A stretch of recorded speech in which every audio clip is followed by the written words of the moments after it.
Patagonia es tan enorme, gigante e increíble que a través de mis fotos intento demostrar la escala humana de lo pequeños que somos como seres humanos, en la magnitud de esta maravilla en la que tengo la suerte de estar inmersa y vivir acá.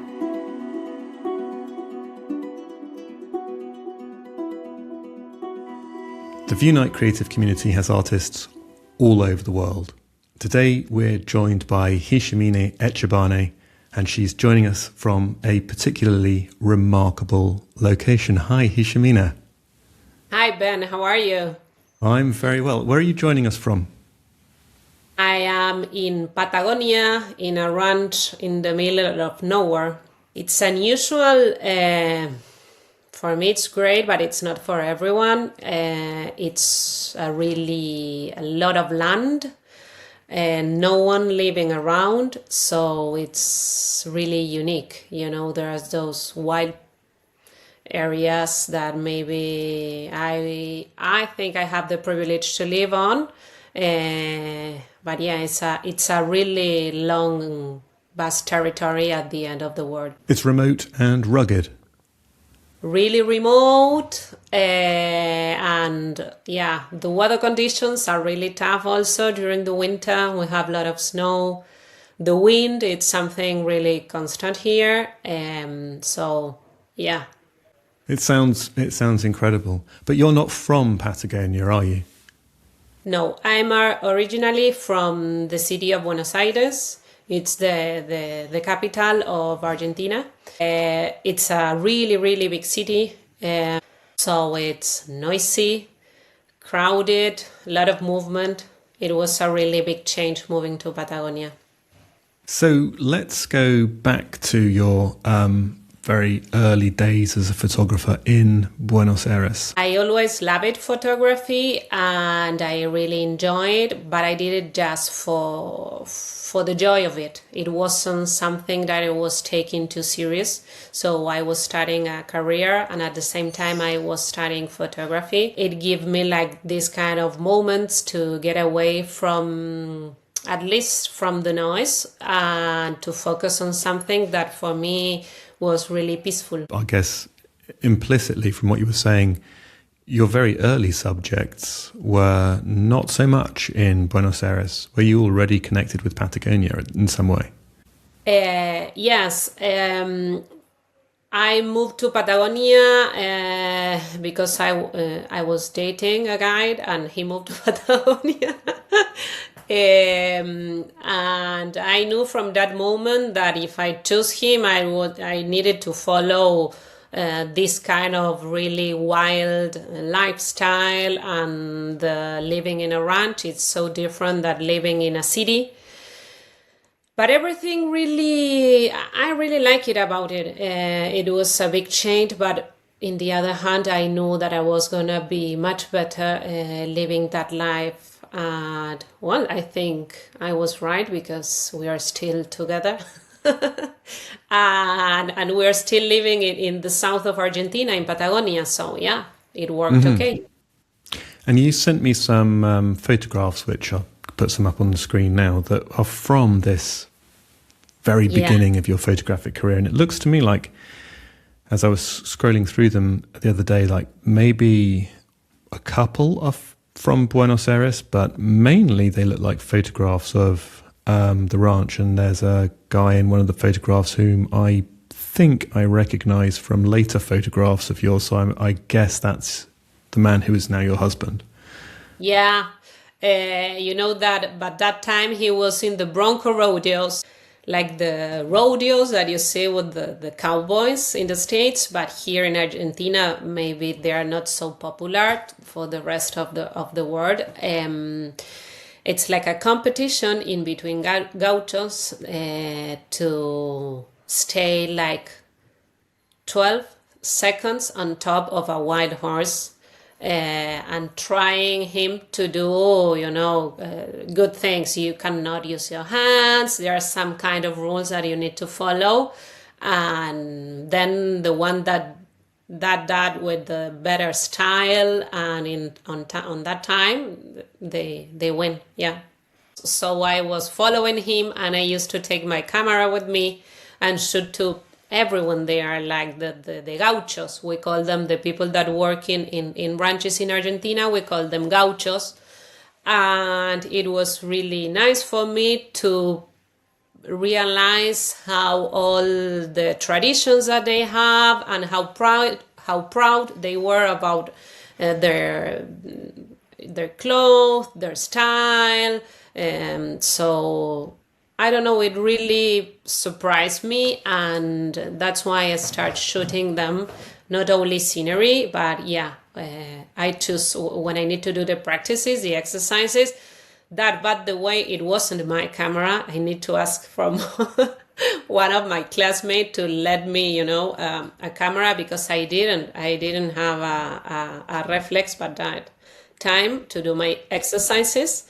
And well, I went to these rodeos each weekend, or to the countryside of Buenos Aires, and try to shoot there. So yeah, there was always a connection. And now that you are telling me, I realize I never thought about it. You fell in love with a cowboy, and I can only imagine what that was like, growing up in Buenos Aires and meeting this guy. It must have been pretty impressive. Pretty impressive, yes. And no one was, everyone was telling me like, oh no, you're a city girl, it's not gonna work. And well, I really like it, they all have something in common, that they really are how they are, and they authentically think. I think I've gotten in love about that, yeah. And in the city, we just run because we don't know why, but we are running after a schedule, or after a meeting, but it's like a thing that, at least in Argentina, when you live in a city, you run a lot. You're always in a rush. And sometimes you don't know why. It's like the thing that you are following. In Buenos Aires, like I remember, it's a really nice city. But paying all attention to the top of the buildings and trying to find the light of the sky, it's a thing that I always did. I'm always paying attention to the skies and the clouds and everything. So yeah, I think I have this kind of attractions to the minimal things. And well, here in the countryside, things are completely different, and I think that the time has its own time, and you need to follow that time, and the time of the day, the time of nature. Also, it has a lot to do in your daily obligations or schedules. Yeah. So this idea of time is interesting, because a lot of the subjects of your work are very much in the moment that they're in. If it's a gaucho doing something, that's the thing he's doing. He doesn't seem to be thinking about something else. He's in that moment. But there's another dimension to time in your work that I find interesting, which is that a lot of the photographs you take could have been taken in the 19th century. That it seems to me that you capture a way of life that hasn't changed very much. No, at all. That here, the nature, it's like it dictates the rhythm of your life. So things are pretty the same. I can tell you that I am living in a ranch with no power, no electricity. So now we have solar panels, that it's a big improvement, but before that we just use candles. And for these days it's kind of amazing. So it was a huge thing when I moved from the city, and at the beginning I got really angry, or I don't know if angry is a word, but I really, cranky about some things. And then you realize that it's what it is, and well, you need to take it easy, and if you're going to have a big storm, you cannot get out of your property, and you need to figure out how to do it. So living in these places, you really learned how to figure it out. and to just take it easy and enjoy the moment. So that's why you cannot do like a huge schedule of things. And yeah, just wake up, do your job. At the same time, you are gonna find something interesting in the middle, and that's all. So tell me about your approach to planning a photograph. Is this, you don't, from what you say, it sounds a bit like your planning is more about training yourself to look and then seeing what's there rather than setting something up. Yeah, of course. I think that when I've got to that point that I moved to Patagonia, and I was really so shocked about the how everything was going here, and I admire so much this kind of people. Also, imagine the scenery here. It's a tremendous thing. Every day you open your window and you have the views are amazing. So everything was like so big, so great, so amazing that I said, okay, I love photography. I need to do it, to take it more serious. I used to take nice pictures, but at the same time, maybe I've got to this point that I say, well, but maybe it doesn't show what I really want to transmit in these photos. So there I realized I needed to study more and more about compositions and to training my eye a lot. And it's something that I always do, and I want to do it my whole life. It's something that it doesn't end. And there it was a big change when I could have the photos that really said what I was feeling at that moment, that was a big change for me. There will be people watching this podcast, maybe at art school, learning how to be a photographer. How did you train your eye? Well, I say that Patagonia didn't just change my backyard, it also changed my world, because it's also changed my way of watching things that we've been talking. And at the same time, I start paying much more attention to all the details, and I realized that the beauty is in the simplicity and in the simple things. And the good thing about technology and internet is that I could really improve all my photography, learning, studying online. That was great. Mm-hmm. Also, I travel a lot with a lot of photographers around Argentina, and doing that, you learn so much from the others. I remember, there's a lot of people that they tell that photography is something very, selfish for yourself, and you don't share it. And for me, it's completely the opposite. I love to be with others and share my knowledge and learn for them at the same time. So yeah, I study a lot. And at the same time, I train a lot. I do a lot of exercises myself, and watching photographers from your reference, it's a big thing. It changes completely. And when you've got to, I imagine that maybe some photographers are gonna understand what I am saying, telling you. It's like sometimes you get to that point that it doesn't matter what you are doing. It doesn't matter that you are not with your camera, but you are like shooting with your mind, like, what a good light, framing there. You are choosing the different, you're shooting all day, but with your eyes, not always with your camera. So it's like, you cannot stop it. It's like that. I want to take a look at one photograph in particular of an elderly woman knitting, and it's called Fabric in My Hands in English. Mm-hmm. But what's different about this one is that she's looking directly into the camera. Yeah. And in most of your photographs, that isn't the case. So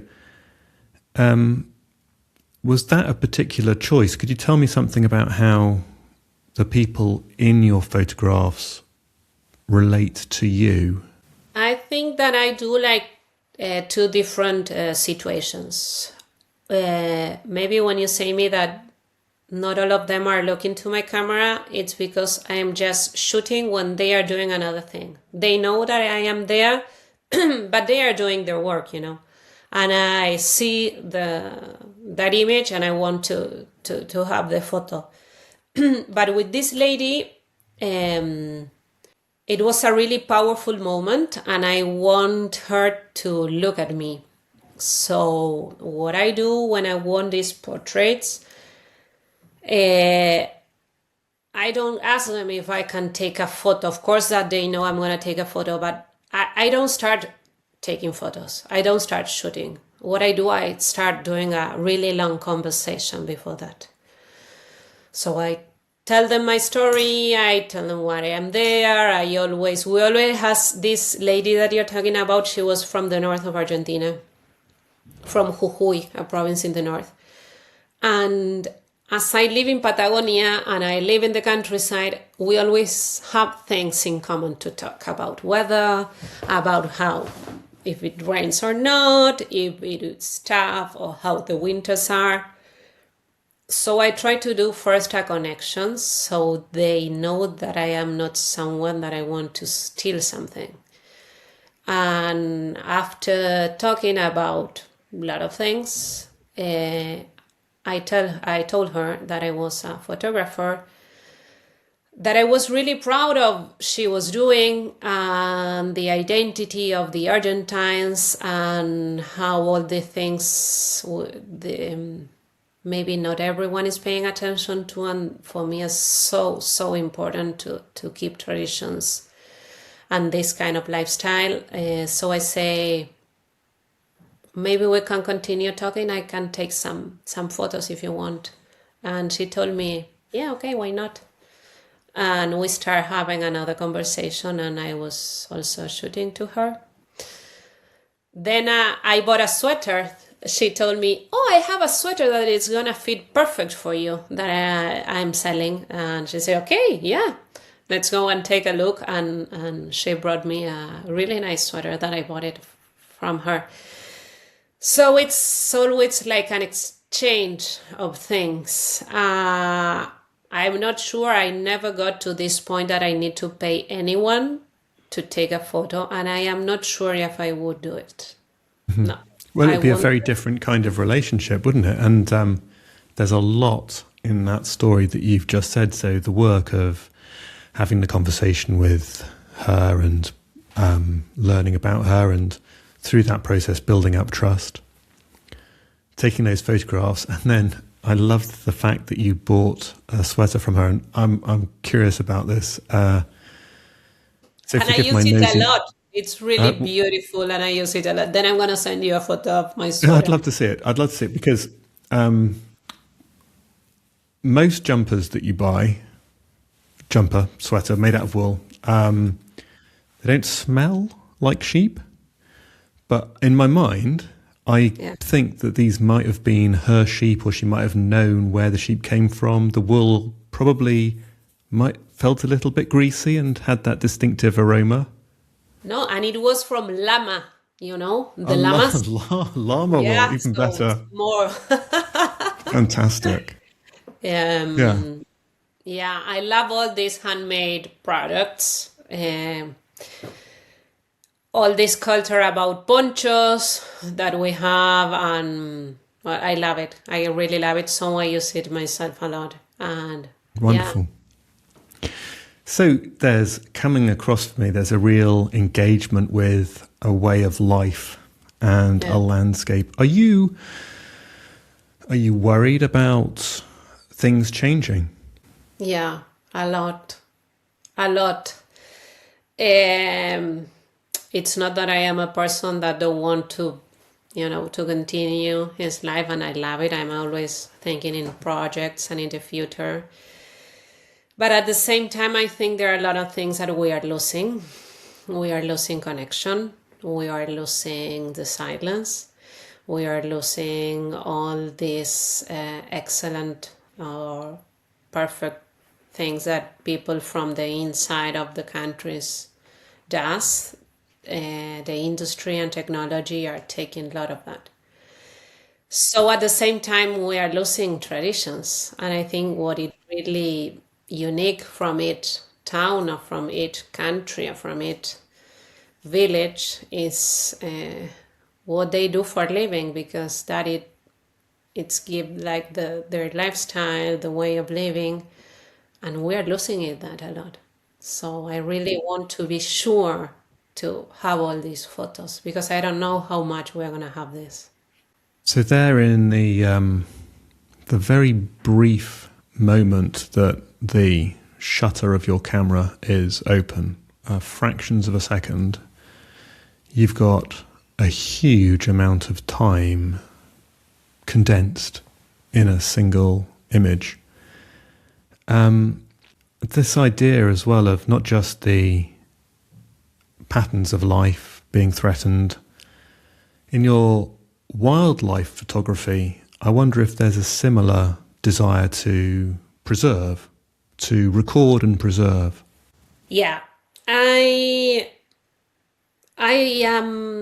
feel like so privileged to be in those places that you are telling me, to be in those moments, to be the protagonist of all that. So I think that my photographs has a lot to do with the human scale concerning scenery, and also how small we are. You know what I mean? Like, not only scale, but how you have no idea how big Patagonia it is and how wild everything is. So we think that we are the kings of everything, and we are not. So when I am in those moments shooting in the middle of nowhere, being seeing like a puma, for example, there, that it took me like 6 hours of walking with someone that really knows how to follow and everything. When I am in those specific moments, I feel so, I know exactly what I want to transmit. It's not just the puma that I am shooting, that maybe he's in a cave looking at me. It's also I want to thank for that moment. It's amazing.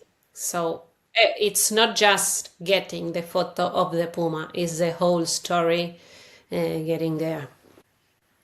So with this idea of conservation and preservation in mind, I want to just ask about your physical prints, because obviously in the Vieunite Art Library we're lucky to have a good number of your images, and we're very happy to be able to share them with people around the world through the Textura canvas. So I've got one behind me here, and it's showing some of your photographs at the moment.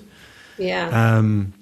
So if anybody with a Textura screen wants to, they can very easily access your work and enjoy it at home. But behind you is a print of one of your photographs. Could you tell me about the printing process? Cliché, I think you say. Cliché. So this is museum grade, 12 color printing process. Those prints are going to last for more than 100 years. Yeah, it's the idea. I want durability, you say in English? That word exists? Yeah, absolutely. Yeah. Okay, the durability of these moments, and you need to have good quality prints, fine art, high level printings, like a museum technology, so you can have it in your house. Yes, I have a website that you can order, and I ship it to all over the world, really. So for those of you at home who are not content with having a wonderful digital image of one of Guillermina Etchebarne's photographs displayed on your Textura art canvas, you can purchase a museum grade print from her website. So there's lots of ways in which you can enjoy and appreciate this remarkable body of work. But Guillermina, I want to ask you what it is you like about being able to share your work through Vieunite, and why you think that's important. Well, I think your technology, it's amazing. It's something really new, at least for Argentina. And it makes us, you give us like the possibility to share a little piece of Patagonia with people from the rest of the world. I think that it's really unique, and knowing that someone from a really different part, it's appreciating the things that for me are so important. It's a lot. It's really I love it. I love the fact that I've got, as you can see, I've got some of your images here on my screen in the office, and I've got I've got another screen there which you can't see at the moment. I've got some more on there, and it's wonderful for me to be able to enjoy these little insights into Patagonia from my office. And as I looked out through the window, the view could not be more different. So I really love it. So no, we really get a lot out of collaborating with you, and I know that collaboration is actually very important to your, well, I was going to say practice, but I think probably way of life might be a better way of putting it. Yeah. As I told you, I really like to collaborate with everyone that needs. In my Instagram, I always try to teach little things or tips that maybe for ordinary people, saying ordinary are that they are not photographers, but I push them to try to see the life, taking a minute to take a photo with their phone. Or I think that photography makes life happier, at least for me, because paying attention to details, it's so nice for you. I really, as I told you before, I learned a lot of photography online, and I travel a lot. One of the person that really helped me a lot in the way of doing this big step in photography was Guillermo Giagante. He was the one that I started, learning about composition and opening my mind to try to do different things. So I'm gonna be always so grateful with him. I travel with him a lot inside Argentina. He's so generous, and well, he also introduced you to me. So he's one of those persons that, that's why I don't understand what they say. It's like a really selfish atmosphere here. Well, it wasn't my case. I always choose the people as I would love to help others in this. Fantastic. Well, Guillermina Etchebarne, it's been absolutely wonderful talking to you today. Thank you so much for your time, and thank you once again for sharing your work with us through the Vieunite Art Library and bringing it to homes and businesses all over the world. It's really appreciated. Thank you, Ben. Muchísimas gracias por tomarse el tiempo de prestar atención a este lugar tan lejano de la Patagonia y a mi trabajo artístico. Les agradezco muchísimo. Fue un placer.